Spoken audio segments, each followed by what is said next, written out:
त्यांना जर वेळेवर जर उपचार जर झाला असता किंवा दवाखान्यात जर नेलं असतं तर ते वाचलेही असते.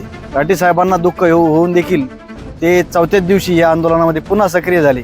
या आंदोलनाचं फलित म्हणून SDM साहेब यांनी 19 तारखेपासून त्यांना अडचणी आम्ही सांगितल्या त्या दूर करण्यासाठी त्यांनी आता सुनावण्या ठेवल्या आहेत. जर या ठिकाणी जर का आपण आला नाहीत किंवा शेतकरी जर का आले नाहीत तर त्यांच्या अडचणी काय आहेत, त्यांचे काय ऑब्जेक्शन आहे हे सगळ्याच्या लक्षात येणार नाही.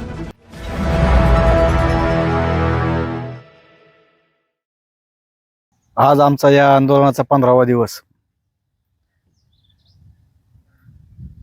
आमच्या आंदोलनाचे मुख्य स्रोत आमचे दिलीपजी राठी यांचे वडील 4 दिवसापूर्वी गेलेत. त्यांना जेव्हा दवाखान्यामध्ये ॲडमिट केलं होतं त्यावेळेस ते या आंदोलनाच्या ठिकाणीच होते आणि नक्कीच त्यांना जर वेळेवर जर उपचार जर झाला असता किंवा दवाखान्यात जर नेलं असतं तर ते वाचलेही असते. परंतु या आंदोलनामुळे ते आज या जगातून गेले. आम्ही जर आता त्यांना परत आणू शकत नाही, परंतु हे आंदोलन आम्ही यापुढे खूप मोठ्या जिद्दीने आम्ही लढणार आहोत. कारण राठी साहेबांना दुःख होऊन देखील ते चौथ्याच दिवशी या आंदोलनामध्ये पुन्हा सक्रिय झाले की जेणेकरून सगळ्या शेतकऱ्यांचा फायदा या ठिकाणी झाला पाहिजे.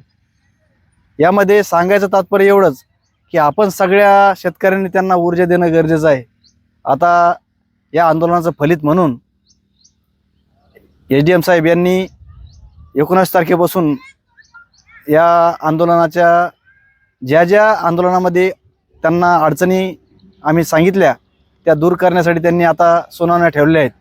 जर शेतकरी या ठिकाणी आले तर प्रत्येकाचे प्रश्न वेगवेगळे असल्यामुळं आमच्यासुद्धा लक्षात येईल की आपण त्या ठिकाणी काय मांडायचं आणि काय कोणती गोष्ट लावून धरायची. जर या ठिकाणी जर का आपण आला नाहीत किंवा शेतकरी जर का आले नाहीत तर त्यांच्या अडचणी काय आहेत, त्यांचे काय ऑब्जेक्शन आहे हे सगळ्याच्या लक्षात येणार नाही. त्यामुळे आपण सगळ्या शेतकऱ्यांनी यावं, कारण जेणेकरून या जे बलिदान हे राठी साहेबांनी त्यांच्या या ठिकाणी दिलेलं आहे ते त्यांनासुद्धा सकारात्मक वाटलं की आपण चांगल्या लोकांसाठी काम केलं आणि त्यांनासुद्धा या ठिकाणी त्यांना अभिमान वाटेल की आपण ज्या शेतकऱ्यासाठी लढलो तर ते सुद्धा आपल्या बाजूनं तेवढ्याच पाठीमागं उभा आहे. जेणेकरून की आपल्या सगळ्यांचं या ठिकाणी योग्य शंकेचं निराकरण होईल याकरिता आपण सगळ्यांनी यावं आणि आपल्या चांगलाच मावेजा आपल्या घेतल्याशिवाय आपल्याला हे आंदोलन बंद करायचं नाही. यापुढे सुद्धा आता 4 दिवस त्यांनी सुनावण्या ठेवले आहे. यापुढे आपण आंदोलन या ठिकाणी तीव्र करणार आहोत की जेणेकरून शासन यापुढे दखल घेईल. आता एकच कॉन्स्टेबल जवळपास आपल्याकडे 4 दिवसापासून आहेत, तर पूर्ण या ठिकाणी आल्याशिवाय आपण आंदोलन थांबवणार नाही. आपल्या मागण्या पूर्ण झाल्याशिवाय थांबवणार नाही.